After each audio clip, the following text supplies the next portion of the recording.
Hey everybody, it's Mike from the Mike Wagner Show, powered by Sonic Web Studios and brought to you by official sponsor of the Mike Wagner Show, international warring author Mia Moses the Missing, available on Amazon. We're here with the amazing business professional, life coach, yoga instructor, and author, self-development speaker as well. He's an all-around guy. He grew up in the military family throughout the U.S. and spent 3 years in Okinawa, Japan, and he also had joined the Marines after Penn State, graduating in English, and also he served 15 years in active duty before leaving the military to pursue his many passions. He'll talk about that. He has a new book about his entire life, searching for a single woman, right, with billions of people on a planet, and wrestling with his soul, realizing his mission. And what the mission is, we'll find out just 1 minute. Live, ladies and gentlemen, from the Plus Studios in beautiful Raleigh, North Carolina, the amazing business professional, life coach, yoga instructor, self-development speaker, and the author of the book, Love Letters to the Virgin Mary, The Resurrection of King David. Ladies and gentlemen, the multi-talented David Richards. David, good morning, good afternoon, good evening. Thanks for joining us today. Mike, thank you so much for having me on. It's a pleasure to speak with you.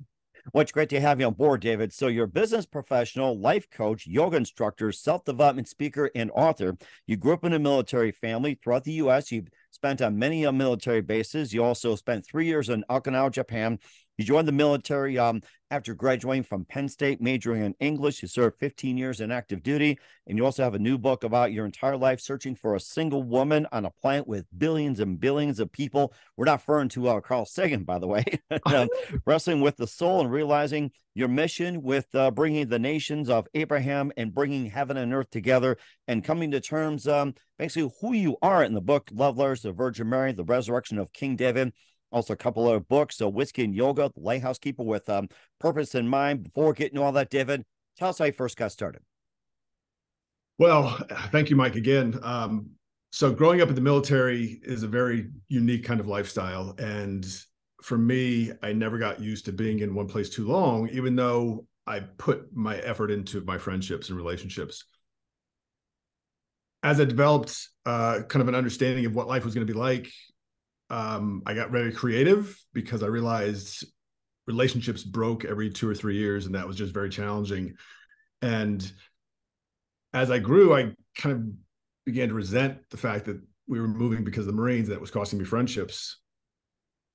And that really kind of turned me internally, like inward, to really become imaginative and just creative things. And not knowing how to kind of, like, I had some success with writing in high school. I had some stories published. I had poetry that won contests, and that was what appealed to me, but I didn't know how to make a living at that. Didn't have grades that were going to be getting me into college based on an academic scholarship. So it was, if you get an ROTC scholarship, that's one option, or you can pay your way to go to school. Mm-hmm. And I said, well, I'll do ROTC. That's at least familiar to me. So I joined the Marines, going out of Penn State, and thought that the writing thing was kind of something I just needed to put behind me. So threw myself into being a Marine, was in the combat arms, which was really exciting. Just blowing stuff up. I was in Somalia early in, as a 23-year-old man, leading Marines. And it's fantastic because you think, oh my God, this is life. Like, this is incredible. Like, I was training, like, almost felt like a Navy SEAL. And clearly now that I've been around the block a few times, I know that their training is super intense. But there was something missing for me, and it kept coming back to love and romance and just this deep yearning. And so I started writing poetry again in about 2000, 2001. And the Marine Corps, that's weird. People didn't understand why a Marine would be writing poetry. And of course, being faithful is the one thing I think of. It's like you're faithful to writing, semper fi, always faithful to writing. Yeah.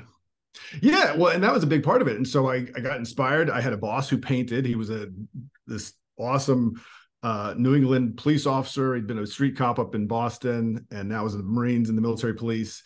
And he painted, and he had paintings in his office. And this was about 2000, 2001, like I said. But I was so inspired because it was like, oh, you can be creative. Like, you can do this sort of thing in the military. And so I started writing poetry again, and it was this breath of fresh air. At the same time, I had the great fortune to go to 2 master's level programs in the military that led me down to my last assignment in Miami, Florida with Southern Command. And that from there, I just kind of got disenchanted. I realized I hadn't had success with the one thing that really meant the most to me, which was love and a relationship. So I said, well, the one thing I haven't done differently is what I do for a living. Like all I've done is move my entire life for 36 years. And so I'm going to do that. I'm going to get out and see what the world that isn't on a base looks like. And that was a big shift. That was terrifying. And I just remember, like, I don't know what I'm getting into, but I'm just going to make this thing work. And it just so happened that when I got out in 2006, I fell in love with yoga immediately. That wasn't part of my plan. But yoga was sort of this connection to this deeply spiritual place that I wanted to get to, which was somehow tied to my writing. And so as I was figuring out working for a Fortune 500 company, I became a yoga instructor. And after a while, I started realizing, oh my God, like I can write again. Like I can write because I'm not going to be moving. And I have this sense of stillness where I really didn't have that to kind of get oriented. And so I lived in the same place now for 3 or 4 or 5, 6 years. And so I started writing because I had a sense of the place. And I never developed that when I was traveling with the military. And that was cool to me because like, I was like, oh, this is what I want to do. Like, I want to make this work. And for 11 years, I tried to write horror stories. I wanted to be the next Stephen King. Like I've been a huge King fan all my life. And I just thought like what his stuff can do. And you read something and you're like, how can what I'm reading cause this feeling in me? It's this most powerful feeling. And for 11 years, I failed. Like I couldn't finish a book and work was too busy. And I was just getting so frustrated with myself. And I was like, what, if this is what I want to do, there has to be this outcome where I break through and do something. And I'd written hundreds of pages over those 11 years. And I couldn't make anything work. And during December of 2016, I started reading Napoleon Hill's Think and Grow Rich. And for me, in the first or second chapter, he says, what is the purpose of your life? And I was like, it was this lightning bolt through my brain. I was like, oh my, that's it. My purpose is to help people find their purpose. I was like, I'm not going to be a horror writer. And then I was also like, oh, I'm not going to be a horror writer. Like I'm going to do this thing. But Whiskey and Yoga was the name of my first book. And that's because I had this fascination with Scotch. And I was also a yoga instructor. And it was like, well, that's okay. I can do both. And I had Scotch and yoga. I think I'm ready for some. Yeah. Like it was, and so I was trying to reconcile those two different spirits, if you will. And that was writing that first book. And it was a very clunky book. It was like #1 on Amazon, but I was just like, what did I accomplish? Like, what did I really accomplish? And I remember a week after the launch, somebody said, well, what's your platform? And I was like, oh, that's important. Like I'm supposed to have a platform to, well, that's a different story. And so that started me thinking, but then it was also, I'm doing work. I had another idea for another book. I was in a relationship. And so life kind of comes in the way. And the yearning to write just kept getting stronger and stronger. And that led me to produce 2 more books. That's rather interesting too. Now I was going to get your book, Lighthouse Keeper, and your new book, Love Letters to the Virgin Mary. And during the time you were in the military, you did some writing and everything else. And when you did some writing, like with poetry, essays, and everything like that, were you writing stories about some of the missions that you were in, or were they like completely different subjects while you were serving in the military? No, they're really completely different. I remember when I was talking to that boss that I mentioned who painted, there was a like CBS miniseries on Helen of Troy that was coming out. And we're talking about it because of Achilles, like, because we were in the business of warfare and that's like the stuff we think about. And I remember I said to him, so I said, hey, sir, I'm going to write a poem about Achilles because like, it's going to be awesome. And so for like 2 weeks, I worked on that. And it was the coolest experience because I had an idea that involved pomegranates, and it's a weird thing to say, but I was I wanted to, like, that was the artist, like this pomegranate was almost the first thing that came to mind in terms of writing this Pomegranates, huh? poem. Yeah. Interesting. How did you manage to connect pomegranates to the story of Achilles? Yeah. So in the story, every seed from the pomegranate is like a life that Achilles has taken in trying to find Hector from Troy, if you remember the story. And so as he tears the pomegranate, he's reflecting on all the seeds that he's taken, but he still hasn't taken this last one that he wants to take. And the experience of writing that poem was electrifying. It was so cool to me because it was visceral.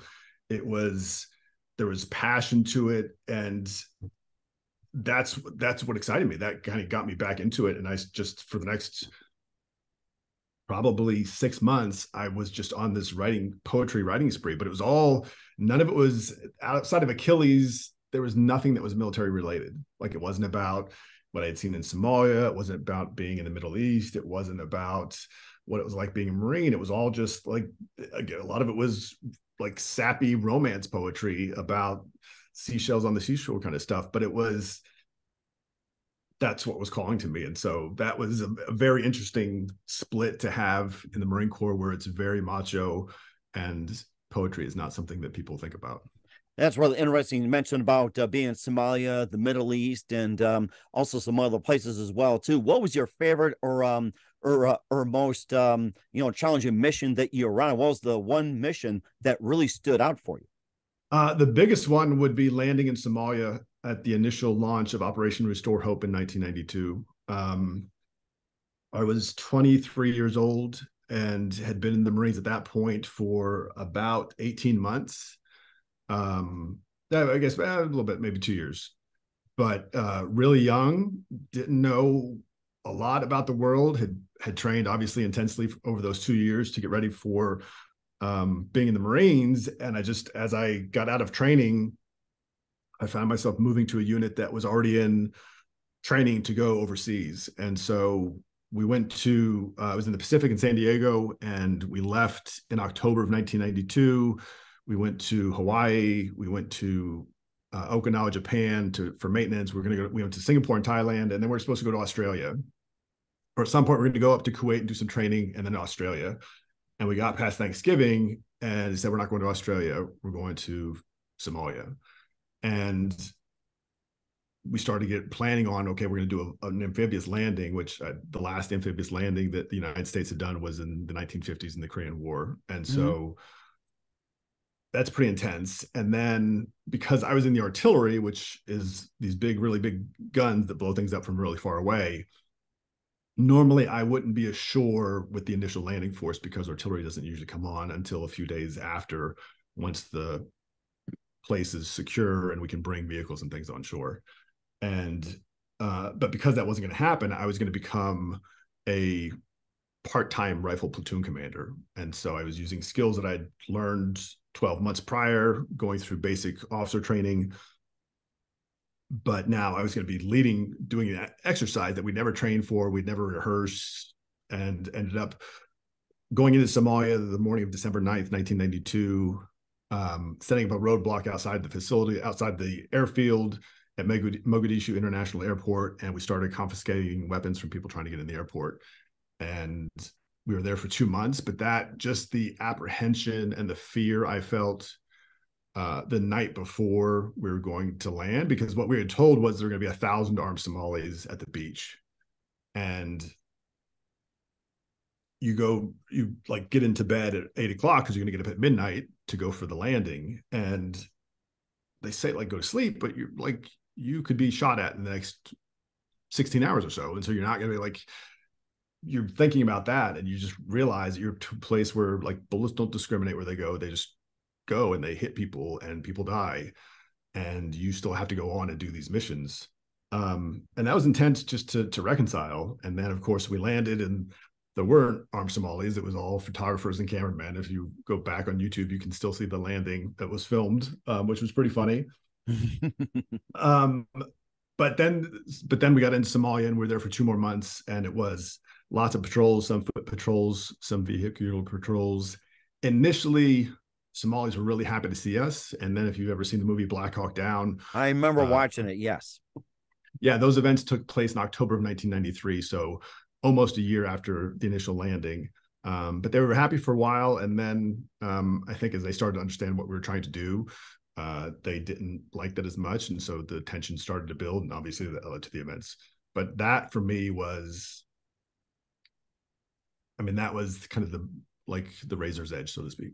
Mm-hmm. And certainly didn't do. You also spent 3 years in Okinawa, Japan. We'll talk about that along with your second book, The Lighthouse Keeper, and your latest book, Love Letters to the Virgin Mary. But first, listen to the Mike Widener Show at themikewagnershow.com. It's powered by Sonic Web Studios. Visit online at sonicwebstudios.com for all you need. Looking at a professional website without breaking your budget? Sonic Web Studios is the answer. Sonic Web Studios offers fast, affordable custom web designs at below the competition way. Call today, 1-800-303-3960. That's 1-800-303-3960. Or email to support@sonicwebstudios.com. Mention the Mike Widener Show. Get 20% off your first project. Sonic Web Studios. Take your image to the next level. Also, time to give official shout out to our official sponsor of the Mike Widener Show, international war-ring author Mia Molson-Zia. If you love fast-paced mysteries, you'll love Missing by Mia Molson-Zia, available on Amazon in paperback and ebook. Missing is fast-paced and intriguing with an unforgettable twist. Takes place in 4 countries, 2 strangers, 1 target, where truth is illusion and those you love will be the first go missing. It's available on Amazon in paperback and ebook. Missing by Mia Molson-Zia has garnered great reviews. And Eve Levin endorsed by Howard celebrities, including Jonah Cassidy, Forge Riley, and many others. So grab your copy today for it goes Missing by Mia Molson-Zia, available on Amazon. Also, check out the Mike Widener Show at themikewagnershow.com or for 40 podcast platforms. Heard in 100 countries, including Facebook, SoundCloud, Spreaker, Spotify, and iHeartRadio. Also, Anchor FM, Apple, iTunes, and Google Play as well, along with being on YouTube, BitChute, Rumble, and more. Take us with you on any mobile device. Subscribe to the Mike Widener Show on the YouTube channel. Follow the Mike Widener Show on Instagram, Twitter, and TikTok today. And for great gift ideas, go to Amazon.com. Check out the Mike Widener Show podcast. T-shirts, pop socket, throw pillows, tote bags, hoodies, makes great gifts 24/7. Go to Amazon.com. Check out the Mike Widener Show podcast. And for more great gift ideas, go to Amazon.com/Mia Molson-Zia for great books like Missing, Once, and Wrinkles. Also T-shirts, pop sockets, hoodies, phone cases, and more. Amazon.com/Mia Molson-Zia. Check it out today. I'll support the Mike Widener Show on Anchor FM, PayPal, and the MikeWidenerShow.com. Make sure you do so today. You're here with the multi-talented business professional, life coach, yoga instructor, and self-development speaker, and the author of the book, Love Letters to the Virgin Mary, David Richards, here on the Mike Widener Show. Before we talk about that book, along with The Lighthouse Keeper, you spent some time in Okinawa, Japan, which has been really significant. And, tell us more about those ventures. Oh my gosh. Like that was the best time. I was 10 years old. It was 1979. And we moved from Virginia all the way to Okinawa, Japan. And longest flight I'd ever been on, super humid place, landing in Naha, Okinawa, subtropical snakes, turquoise blue waters, the coolest toys. Growing up on Okinawa for 3 years was amazing. The beach was there. I experienced my first typhoon. I mean, it was the coolest. And then you're living in a foreign country and you're 10 years old. And it's fascinating to just even now look back on the experiences and how the influence they had on me. Like I love samurai and ninja. I was enamored with that kind of as I left there when I was 13. But it was such an amazing stepping stone into Eastern culture. We spent some vacation time in the Philippines. My dad took us to South Korea on several occasions. And again, just appreciating how big the world is and how different people are across it, and yet also want the same things, same kind of happiness, was really beautiful to me. That was the coolest thing. Initially I was sad that I was going to leave the United States as a 4th grader or 5th grader. But looking back, it was the best thing because it just was an influx of culture that I never would have imagined that I would have gotten at that age. So it was awesome. Mm-hmm. And how were you guys? How guys were you received in Okinawa? Generally people were pretty friendly. I will say, I'm ashamed to admit it now, but my friends and I used to steal candy sometimes, and that did not go over well. I don't think we endeared ourselves to the local population, but they're really friendly. And I remember there was a great toy store a few miles from where we lived, and just growing up on American plastic dolls. I don't even know if they're like, Superman, Aquaman, Batman, those guys. I don't even know if they were made in the United States then or what. But going to Japan, their toys they felt like they were 20 years ahead of the United States. It was just so cool to see that. And I remember we'd go see this guy, Frank, in his toy store, and he was just so nice. He was like, I think he was proud that we loved their toys so much. It was like this genuine, beautiful relationship. And to me, in a lot of ways, that typified the experience of Japan. Is my impression is they want you to see the beauty in their culture. And when you do, it makes them feel beautiful. Like it's just this really, really incredible culture and relationship. You talked about the toys, being ahead of its time and everything else. When you lived in Okinawa at the time, it's like, what are some of the toys that you played with? So in the 1970s and 1980s, Marvel Comics had a storyline called the Micronauts. And it was kind of like Ant-Man's coming up this weekend in theaters. These are people who were like tiny, small, like at the molecular level, and they could shrink and stuff. I think they could shrink. I don't remember that clearly, but in Japan they called them micro men, but they're basically the same things because you could see they were from the storyline, the same characters and stuff, but they were so intricate. Like they had this guy called a Croyer. I think the comic book might still be out there. I'm not sure. But they had a Croyer, and then they had these different, characters. And it was the coolest universe to play in as a 10-year-old, because you realized, like, my best friend and I had this, and we were a minuscule portion of American kids that had this exposure at that time to Japanese creativity and stuff, because we didn't have you couldn't just order on Amazon back then. Like, I didn't know this stuff even existed until we moved to Japan. I was like, this is the coolest thing ever. And they had, I think there's something called, if you've ever heard of Gundam, it's like almost like a transformer, but it's a big metal robot that does the same thing. And that's where it comes from, is Japan.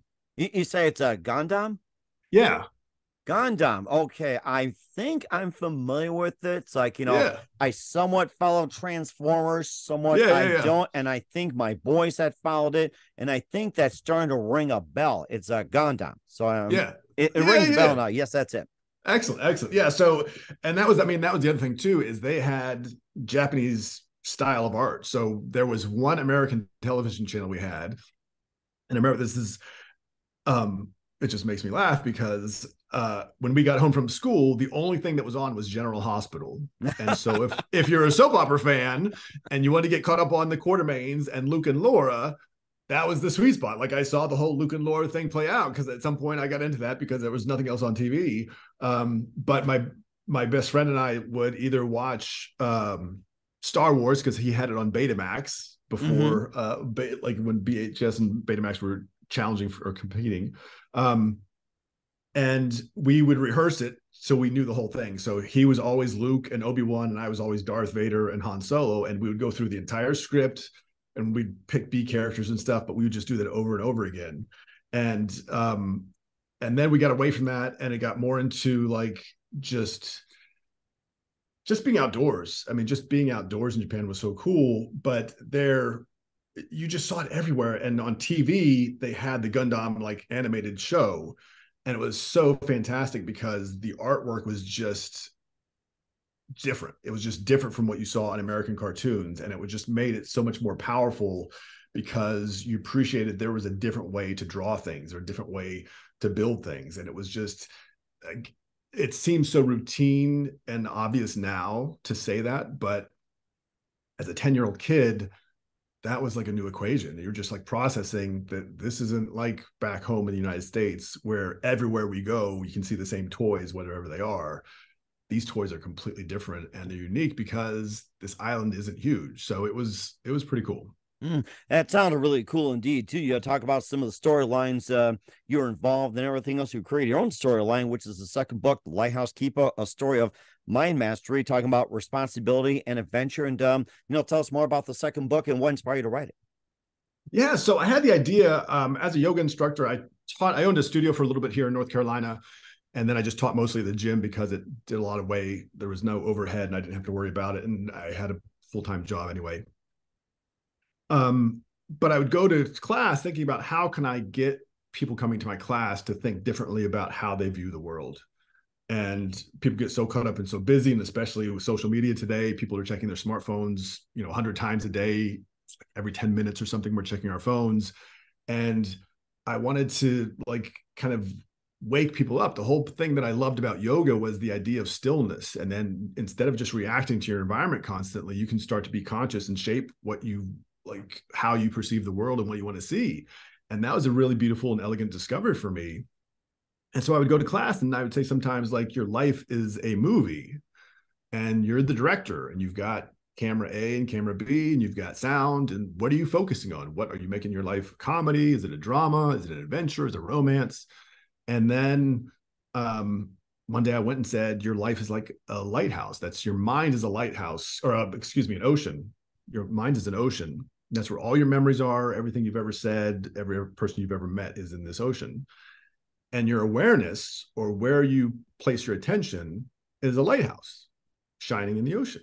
Mm-hmm. And the idea was that most people create patterns in their lives and habits, and we all do this. And so the lighthouse just shines the same way over and over again. Well, when people get restless and they want something more, they have to take control of the lighthouse. And so the idea was you follow the protagonist. This was the fiction book, which I was really excited about because Whiskey and Yoga had been self-help, and that was more about me sharing parts of myself to help people find their purpose. And that worked. It was a really beautiful thing, but I wanted to be creative. And for me, writing and coming up with characters and sketching mood and ambiance in lighthouses was fascinating. And so I had the idea, I wrote it in Whiskey and Yoga, and I went away from it. And then I saw a video on YouTube of a Hindu monk talking about the same concept that your awareness is this ball of light, and there's just kind of this blank canvas, and that's where all your memories are, and the light can just go wherever you want it to go. But you have to kind of train and direct the awareness and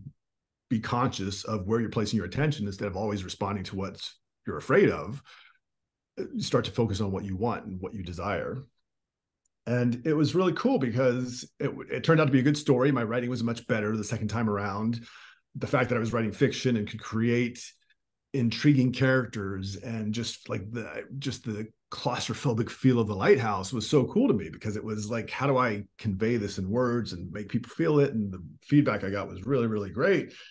And at the same time as that book was coming out, then I had an idea for my third book. And initially it was more about who we are is more important than what we do, but what we do is always shaping who we are. And so the idea was, if we're all becoming addicted to our smartphones, why? What does that mean for us as a species? Where are we going if billions of people on the planet are addicted to their smartphones? And the thought occurred to me, well, if who we are is more important than what we do, if we can really focus on who we are first, we'll figure out what we need to do. And that kind of is this forward idea of, well, okay, this is where I am, but who do I want to be? Like, how do I challenge myself? How do I grow? How do I become more? And it was a cool premise for a book. And so I was going to take that into 2020. And ultimately, I went to see Jack Canfield during a mastermind. And if you don't know what a mastermind is, it's where you bring together like-minded people and someone who maybe has had tremendous success, like Jack, who's sold over 500 million books worldwide. And it's through the collective bringing together these people and talking about ideas that you share knowledge and wisdom. And it was really, really beautiful. And I was so excited to go out to Santa Barbara. This was right when during the pandemic was happening. And I was excited because I was promoting The Lighthouse Keeper, because that had just come out or was coming out. And at the same time, I was going to talk about this next book. And it was weird because when the pandemic happened, only 6 people out of the 17 who were supposed to go on this mastermind ended up making the trip because they didn't want to fly in the airports and everything like that. And to me, that just added to the adventure of it. It's like, I want like this is kind of cool. Like, I am on a huge jumbo plane flying to California, and there are 20 people on, and there is room for 250 more people. So it's like, I remember I flew into LA no traffic. Normally LA is bumper to bumper and it takes you 4 hours to go 20 miles or something.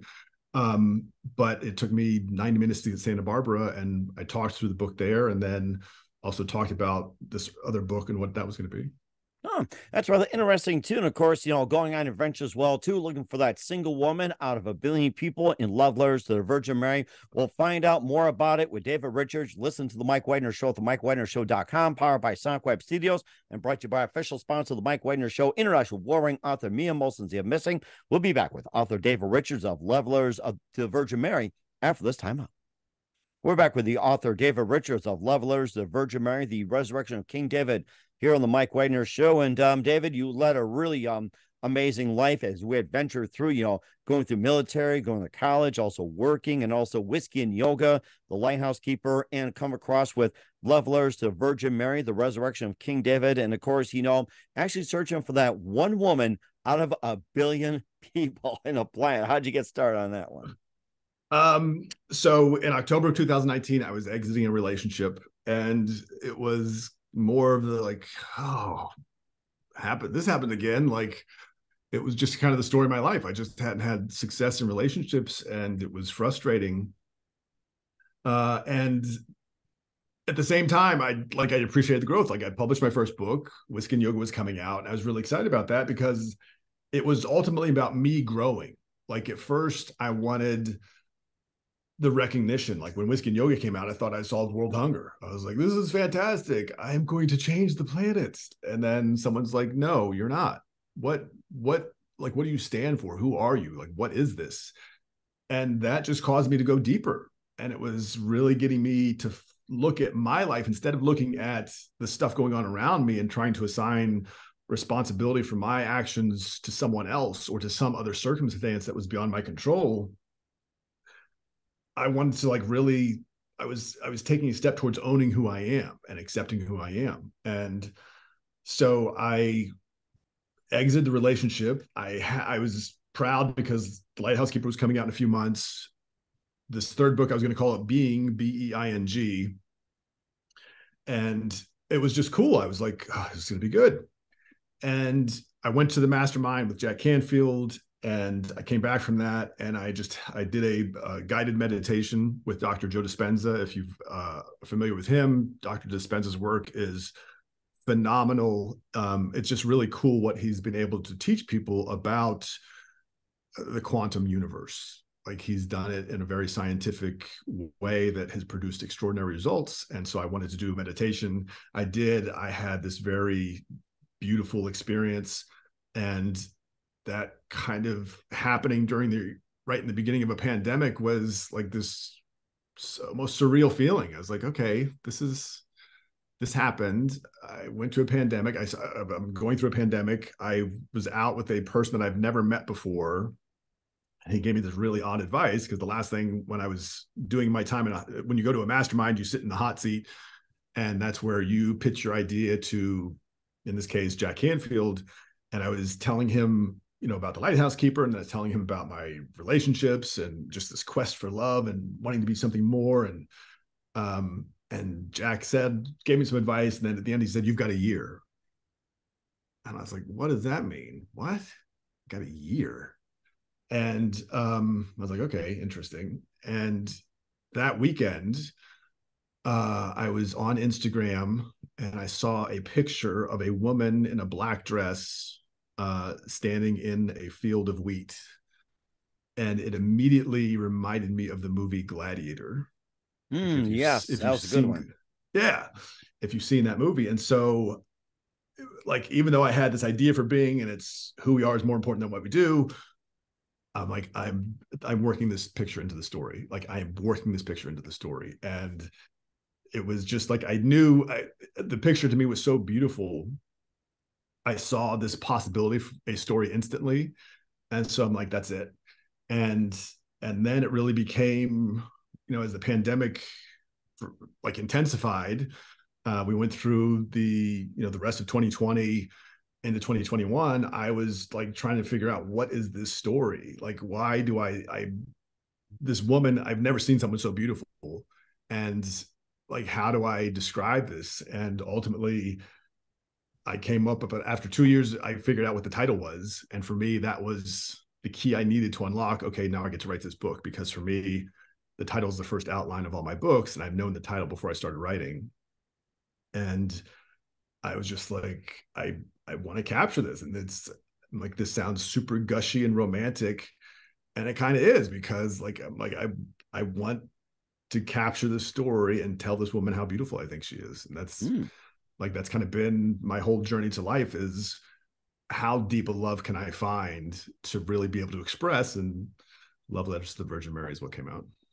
And also not just a fact of expressing your love in the Virgin Mary as well too. You also, your mission has gone a lot deeper as well too, not just with love with a single woman, also uniting the nations of Abraham, and also bringing peace to heaven and earth as well too. It seems like it just not goes from a woman over to bringing the nations over. So tell us more about that transformation. It's beautiful, beautiful observation, Mike. Oh my gosh. As I was writing the book, I was so enamored with my almost inability to express how beautiful I saw this woman to be. Like, it was physically, it would have an effect on me. And after about a year of this, I was like, okay, what does the story say about me? Because she's like, I see all this, but I'm the one doing the seeing. Like, it's not like she has done anything except post pictures, and it's like, and really elegant. And she's, I mean, just this wholesome, beautiful soul. And after for a year of trying to figure this out and just really just digging into myself as deeply as possible, I started to look, okay, what does this say about me? Like, what if I'm doing this during a pandemic, and I am literally like just shredding myself apart to like get to what this story is? What does it say about me? And that ultimately led me in November 2021. I was so frustrated because I'd gone through probably 100 titles of the book. And finally, I just said out loud to myself, what is this? What is this? And the thing that came back was Love Letters to the Virgin Mary. And I was like, oh my God, that's it. I've got it. And I went to a Tony Robbins event. If your audience is familiar, Tony Robbins is a life and business strategist, one of the most successful entrepreneurs alive today. And I went to one of his events in December of 2021. And at the end of the event, like, I was just, this had been such an intense journey during the pandemic and everything else. It was just, I couldn't believe that I got to the point where I'm like, I have the title. And so there's a chance to speak. We're on a Zoom call with everyone. There's like 5,000 people in the event, and then they break each of the rooms up. So you might have 100 people or 50 people in 100 rooms, but it's something manageable because they have staff that manages it. And so it was the last day of the event, Date with Destiny. And they said, does anybody want to share anything, what they've learned? And I had gone to the same event 5 years prior in 2000, or excuse me, 4 years prior in 2017. And it's really about looking at your values and your beliefs, and what do you want out of your relationship? What are we, like, really getting clear on what you want out of your life? And this immersion where you do it for 5 days in a row, because when you're just exposed to it, it's like this intense shot of knowledge into your mind and really into your psyche as a whole. And so it was the end of the event. It was the last day. And I said, I went to this event a few years ago, and it's been so enlightening to see how much I've grown, even though I didn't necessarily feel like I had. And I said, I'm really, really happy and just appreciative. And I'm writing a love story, and it's been terrifying to me, but the love story is a love story between the Virgin Mary and King David. And I said that, and like, there was like some clapping or, applause or whatever, or people like supportive. And then one of the trainers, one of the people who works as part of the staff, DMs me on Zoom, and he says, hey, Tony wants to read your book when you're done. And I was like, Tony Robbins wants to read my book. Oh my God, that is so cool. But then it was like the next day, I'm like, wait a minute. How did Tony Robbins know to be where I was at the exact moment when I happened to share that I'm going to be writing a book, a love story between King David and the Virgin Mary? And I was like, oh my God, that's like huge. that's really like, that's significant. And it was this, again, it was just this packet of knowledge and energy and just faith to be like, you know what, I'm writing the story. And I took the month of December off from work, which had something I'd never done before. And I wrote every day. I just wrote. And on New Year's Day, 2022, I finished the first draft of the book. And then it was like this, it was almost like the years of between being in the military and just traveling, moving all the time as a kid, that I'd gone through like PTSD, and I was just kind of detoxing from this massive PTSD I put myself through. And I knew the title wasn't quite perfect, and I'd been looking around and I saw something online about the Left Behind series from like 20 years ago, and how it's like a 12-part series, but the last book concludes, part of it is the resurrection of King David. I was like, oh my God, that makes so much sense because yeah, go ahead. Sorry. Now you talk about you're talking about the Virgin Mary and talking about resurrection of King David. How did those two manage to first come together? Well, that was what made the story really challenging. Was my contention was, if you're familiar with the Bible, David is a king, the second king of Israel, 1,000 years before the time of Jesus, before he's born. And he speaks about the Lord as his shepherd, and there's that piece. But when Mary finds out she's going to have Jesus, Gabriel, the angel, tells her, your son will be the son of David. So, and that, to me, I never really gave that a lot of credence growing up. I was like, okay, whatever. But then I'm like, if you fairy tale that moment for just a second, you're like, okay, it's a story. An angel appears and says, your son's going to be the son of David. And even though David existed 1,000 years ago, wow. But then why else would an angel tell a woman, this is who the dad is? And that was cool, because for me, it started opening me up towards, okay, why is Yahweh the God of the Jewish people as I understood it, but the Star of David is the symbol of the Jewish faith? Mm-hmm. And that led me looking further into the Star of David. But that still, that to go back to your question, my contention was Jesus's father, if it's King David from the story with Gabriel and Mary, how would he become a Christian? And he would have to have some kind of human experience that would compel him to like look for these people, to look for Mary and to look for his son, in the afterlife, assuming that there's this separation. And that's part of my next book that I'm working on. But it's this idea that there has to be kind of a tear in the cosmos for all that's happened to our society and throughout human history to happen. And so I looked at Gladiator, to go back to that film. And because for me, that was the connection that I made as soon as I saw the picture. I'm like, that's the story is she's Maximus's wife, and Maximus is kind of King David, but it's a very mortal King David who's a slave, Mm-hmm. who goes from being this great general to being a slave. And that was like, okay, how do I make that work? And that was the journey. That was probably the hardest voice to find, was finding that voice for Maximus. Mm-hmm. It certainly does too. And of course, coming to term who you are, it's just like, how'd you manage that? And what do you want the readers to get out of the book?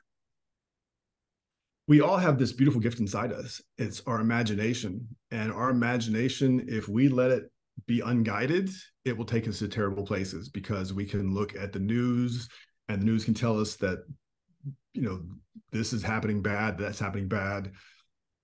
What's wrong is always available, but so is what's right.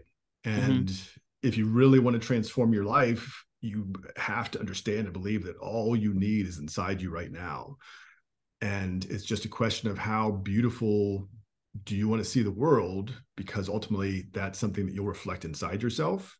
But trust me, I had a lot of head wounds when I was growing up. I got knocked out when I was a kid someone hit me on the back of the head with a hammer. Ooh. I fell out of a bunk bed and cracked my skull at some point.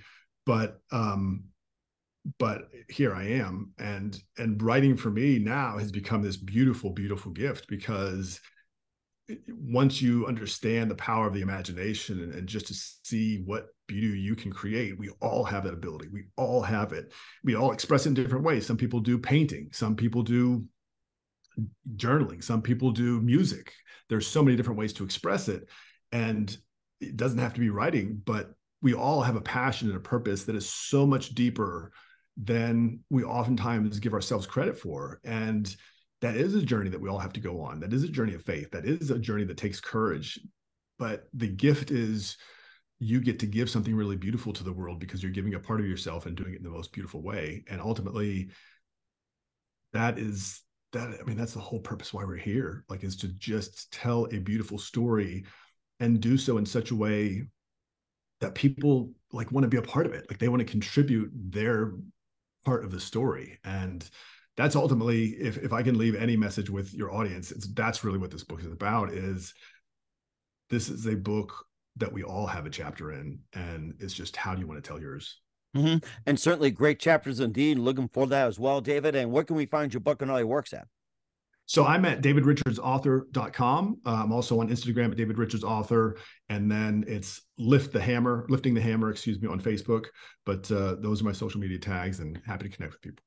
We'll certainly do so as well, too. We're here with author David Richards of Love Letters to the Virgin Mary, The Resurrection of King David, here on the Mike Wagner Show. Just a few more moments, David. You've been absolutely terrific. Love to have you back on. And what else can we expect from you in 2023 and beyond, David? I'm actually starting my own coaching business, and part of it's going to be my next trick pulling out of the yoga hat is, what if you lived like you were in a movie?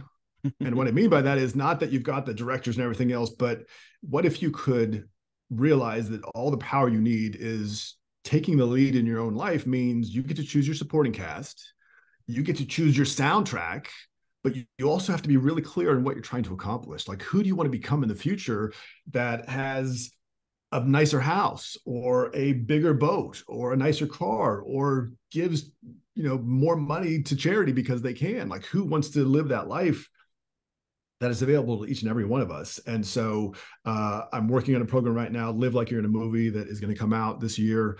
And then I'm doing a sequel to Love Letters. And it's really, right now, it's looking like conversations between Jesus and King David, what that would look like. And that's really kind of yielded some really beautiful, powerful writing so far. So I'm excited to see that where it takes me as we move into the rest of 2023. And certainly looking forward to being in a movie as well, too. I haven't decided yet, and I'll have to get to work on that since you brought that up. So we'll certainly do that. So almost like another Forrest Gump, maybe, too. We'll see what happens. So right. Absolutely. I love it. Mike, thank you so much for having me on. This has been a treat. And just a few more things, David. Sure. We're on the Mike Wagner Show, just a few more minutes, and we'd love to have you back. And just another thing, who do you consider biggest influence in your career?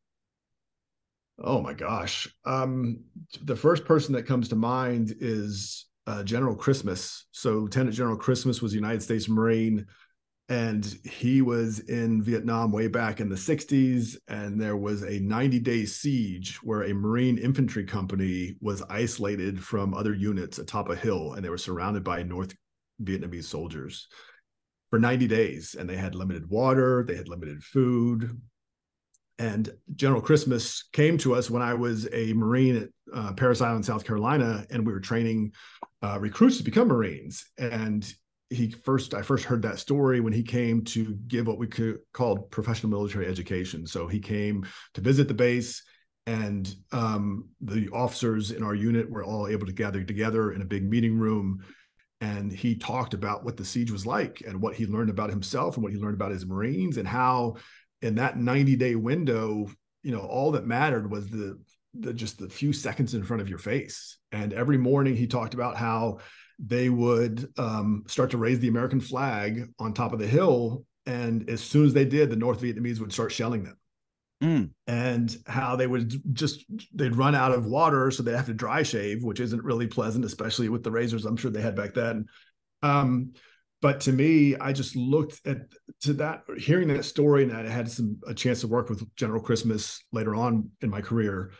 You appreciate the impact of someone who lives life one literal second at a time in a situation like that for 90 days, and how that stretches your understanding of what's possible as a human. And for me, it was such, I mean, it was such a small moment with General Christmas over the time of my entire life, but certainly one of the biggest influences of my life. And certainly as well, too, and certainly amazing. And what's the best advice you can give to anybody at this point? My best advice is take charge of your life, take charge of your own life, and realize if you are in a job that you don't like, or you just wish there's something more, there is, but you have to go out and find it. It's not an entitlement. It's the whole purpose is to go on the journey to become a bigger and better version of yourself. And when you do that, the gifts are extraordinary. And it's not just about the material gifts, it's about who you get to become on that path. And for me, that's been the most exciting part of this journey, is how much I've grown to appreciate every moment that I have and every person that I interact with, because there's a gift to be had in every relationship. It's just there. You just have to look for it. Mm-hmm. And certainly indeed as well, too. We're here with author David Richards of Love Letters to the Virgin Mary, The Resurrection of King David, here on the Mike Wagner Show. David, a very big thank you for your time. You've been absolutely fantastic. Learned a lot from you. Looking forward to having you again soon. Keep us up to date. Keep in touch. Love to have you back. And once again, what's your website? How do people contact you? Where can people purchase or check out your books? Mike, thank you once again. DavidRichardsAuthor.com. My books are available there. They're also available on BarnesandNoble.com and Amazon.com. And all three are available on all three sites. So DavidRichardsAuthor.com and David Richards Author on Instagram. We'll certainly check those out. Once again, David, everybody, thank you for your time. You've been totally amazing. Learned a lot. Looking forward to having you again soon. Keep us up to date. Keep in touch. Love to have you back. Wish you all the best. And David, you definitely have a great future ahead of you. Mike, thank you so much. It's been a pleasure.